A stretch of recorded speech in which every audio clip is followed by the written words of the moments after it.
Complex PTSD, From Surviving to Thriving by Pete Walker. Chapter 2, Levels of Recovering. Healing from complex PTSD is above all complex. This is important to emphasize because there are numerous one-dimensional approaches to trauma that bill themselves as cure-alls. In my opinion, however, singular approaches are unable to address all the levels of wounding that combine to cause CPTSD. Moreover, working with simplistic approaches can leave you stranded in toxic shame when you do not achieve the touted results. I was motivated to write this book in large part because of the many times I sank into new levels of self-contempt when the latest panacea therapy did not cure me. I will use the word key repeatedly to describe the various tasks upon which recovering hinges. This book offers a key chain of perspectives and techniques to unlock yourself from being what Alice Miller called a, quote, prisoner of childhood, unquote.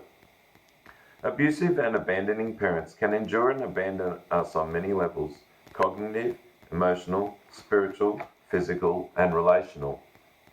To recover, you need to learn how to support yourself, to meet your unmet developmental needs on each level that is relevant to your experience of childhood trauma.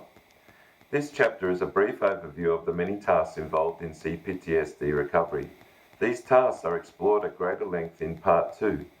The comprehensive table of contents at the beginning of this book will direct you to further information on each of the topics covered in this chapter. Please allow yourself to use the table of contents to explore sections of the book that pique your interest. Subheading: Key Developmental Arrests in CPTSD. What follows is a list of some of the most common developmental arrests that occur in CPTSD.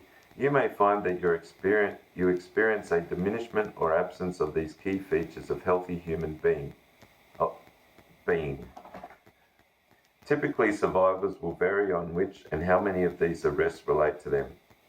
Factors affecting this are your 4F type, your childhood abuse neglect pattern, your innate nature, and any recovery work that you have already accomplished.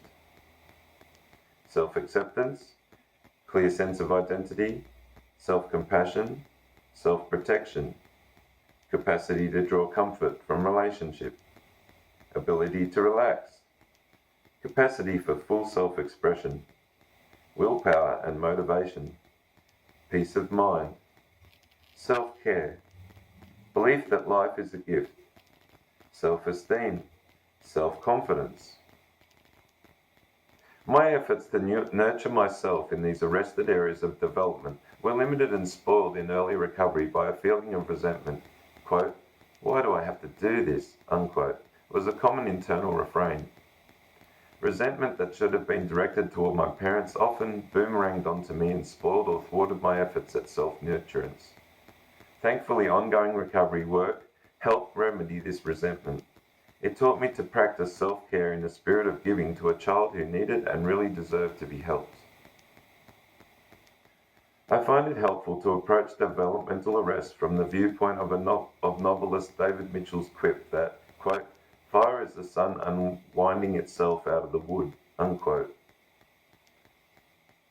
Similarly, effective recovery is unwinding the natural potential you're born with out of your unconscious. This is your innate potential, which may be, as yet, unrealized because of your childhood trauma. An especially tragic developmental arrest that afflicts many survivors is the loss of their willpower and self-motivation. Many dysfunctional parents react destructively to their child's budding sense of initiative. If this occurs throughout his childhood, the survivor may feel lost and purposeless in his life.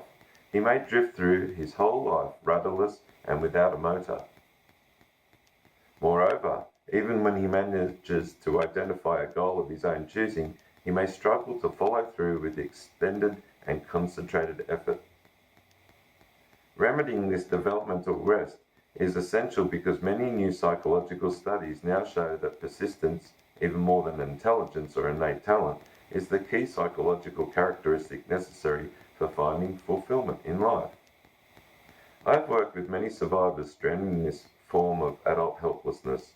Those who recover from it typically do so by engaging extensively in the angering work of grieving that is discussed throughout this book. The ability to invoke willpower seems to be allied to your ability to healthily express your anger. With sufficient recovering, you can learn to manufacture your volition. In the beginning, you can fake it until you make it. This is what Stephen Johnson calls, quote, the hard work miracle, unquote. What follows is a concluding comment about developmental arrests. Some survivors have confidence but not self-esteem. In childhood, my own flight response got channeled into acquiring academic skills for which the outside world rewarded me. But the benefit of these rewards never penetrated my toxic shame enough to allow me to feel that I was a worthwhile person. My critic, like my parents, always found something flawed in me to contradict the feedback that I was getting. 99% on a test was never a cause for pride. Rather, it was the impetus for a great deal of self-criticism about the missing 1%. Like many other survivors that I've worked with, I developed the imposter's syndrome. This syndrome contradicted the outside positive feedback that I was receiving. It insisted that if people really knew me, they would see what a loser I was. Eventually, however, I became confident in my intelligence, even though my self-esteem was still abysmal. Subheading: Cognitive Healing. The first level of recovery usually involves repairing the damage that CPTSD wreaks on our thoughts and beliefs about ourselves. Cognitive recovery work aims to make your brain user-friendly. It focuses on recognizing and eliminating the destructive thoughts and thinking processes you were indoctrinated with in childhood. Cognitive healing also depends on learning to choose healthy and more accurate ways of talking to and thinking about yourself. On the broadest level, this involves upgrading the story you tell yourself about your pain. We need to understand exactly how appalling parenting created the now self-perpetuating trauma that we live in.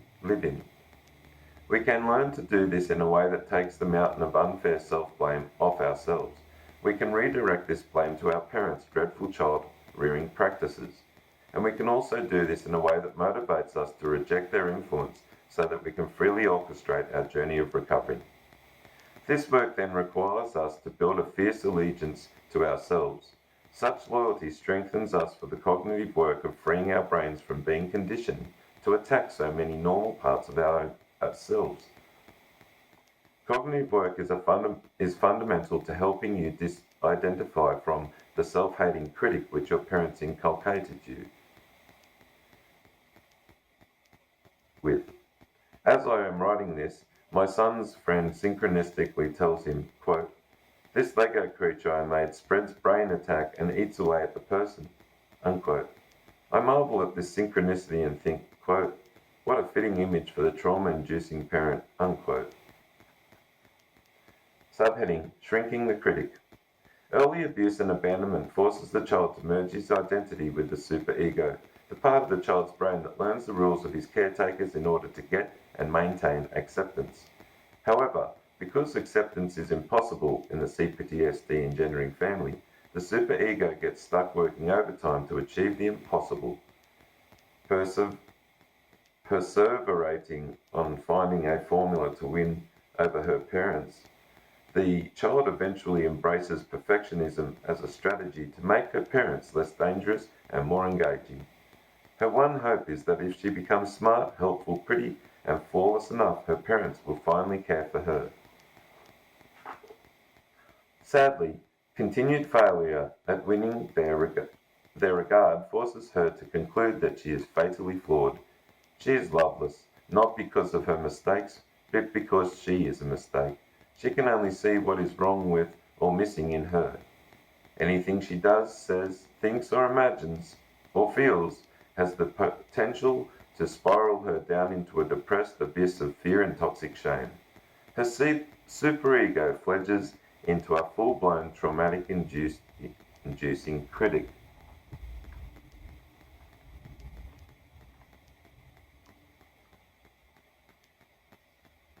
Self-criticism then runs non-stop in a desperate attempt to avoid rejecting inducing mistakes.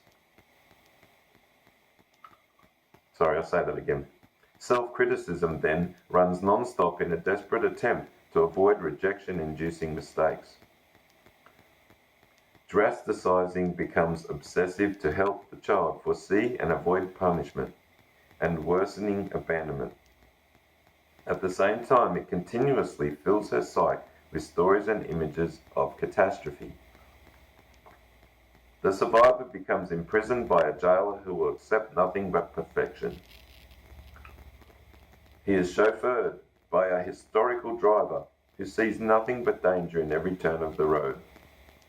Chapters 9 and 10 focus extensively on practical tools for shrinking your critic.